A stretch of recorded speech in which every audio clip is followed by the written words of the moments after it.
आज हम बात करेंगे 7 दिसंबर के षड्यंत्र की। जी हां, यह घटना 1984 की है। यूनियन कार्बाइड से गैस लीक हो चुकी थी। भोपाल में त्राही मची थी। लेकिन 4 दिन बाद यानी 7 दिसंबर को जो हुआ, उस वजह से आज पूरा देश अब तक परेशान है। 35,000 से ज्यादा लोगों की मौत की सजा सिर्फ 2 साल। आखिर 25 साल की इंसाफ की लड़ाई के बावजूद भोपाल को इंसाफ अब तक क्यों नहीं मिला? हकीकत तो यह है कि इंसाफ के ताबूत पर कील तो 7 दिसंबर 1984 को ही लगा दी गई थी, जब भारत आए एंडरसन को सरकार ने पूरे सम्मान के साथ वापस अमेरिका भेज दिया। बाकी के 25 साल तो इंसाफ के नाम पर केवल छल का खेल चलता रहा।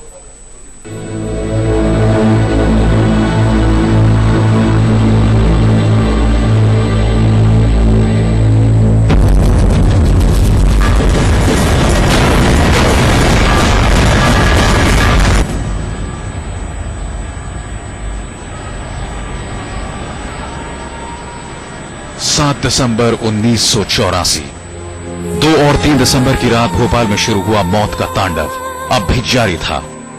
यूनियन कार्बाइड के प्लांट से निकली मिथाइल आइसोसाइनाइड के जहर से करीब 5,000 लोग दम तोड़ चुके थे और सामूहिक चिता की राख अभी ठंडी भी नहीं हुई थी कि यूनियन कार्बाइड इंडिया लिमिटेड का चेयरमैन वॉरेन एंडरसन अमेरिका से भोपाल पहुंचा।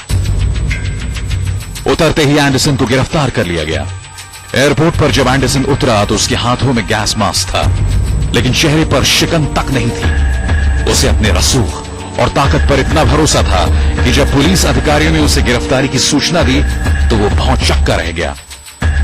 इस वाकये के काफी दिनों बाद पता चला कि भारत आने से पहले केंद्र सरकार ने अपने अमेरिकी दूतावास के जरिए अमेरिका को इस बात का भरोसा दिलाया था कि वॉरेन एंडरसन को किसी तरह की परेशानी नहीं होने दी जाएगी। हैरानी की बात यह थी कि गिरफ्तारी के बाद एंडरसन को जेल के बजाय सीधा UCIL के गेस्ट हाउस ले जाया गया।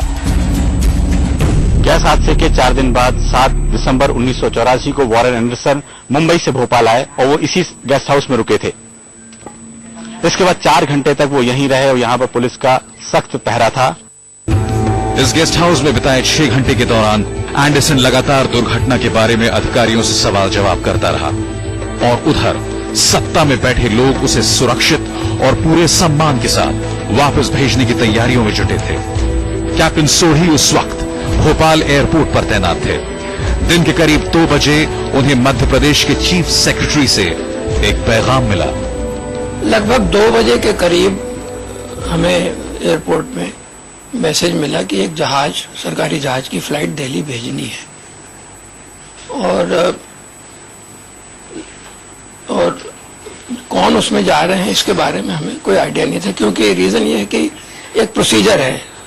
हमारी जो रिक्वायरमेंट है सिर्फ जहाज प्रोड्यूस करने की है और फ्लाइंग करने की है। उसमें कौन जा रहे हैं उससे हमारा कोई कंसर्न नहीं है, ना हम पूछते हैं। ठीक उसी वक्त भोपाल के DM मोती सिंह को भी मध्य प्रदेश के चीफ सेक्रेटरी के दफ्तर से बुलावा आया। उन्होंने कहा 2 बजे अपने ऑफिस में बुलाया पुलिस अधीक्षक को मुझे और कहा कि एंडरसन को छोड़ना है और एयरपोर्ट पर प्लेन खड़ा है, उसमें बैठा दीजिए, उनको दिल्ली भेज दीजिए। मध्य प्रदेश सरकार के फरमान की तामील करते हुए एंडरसन के जमानत का काम शुरू हो गया, लेकिन हजारों लोगों के कातिल और धारा 304 के सेक्शन 2 के तहत गिरफ्तार किए गए एंडरसन की जमानत देने को कोई तैयार नहीं था। आखिरकार UCIL के एक छोटे कर्मचारी को राजी कराया गया और हजारों की मौत का जिम्मेदार एंडरसन सिर्फ 25,000 की जमानत पर रिहा हो गया।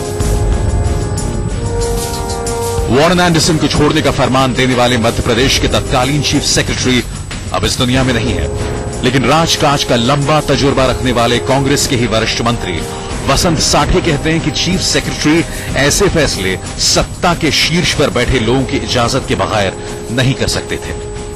साठे साहब, आपको ये लगता है कि राज्य सरकार और केंद्र सरकार के अधिकारियों नेताओं की कुछ मिली भगत थी जिससे भागा वो उसमें मिली भगत जब तक नहीं होगी तब तक एंडरसन भाग नहीं सकता।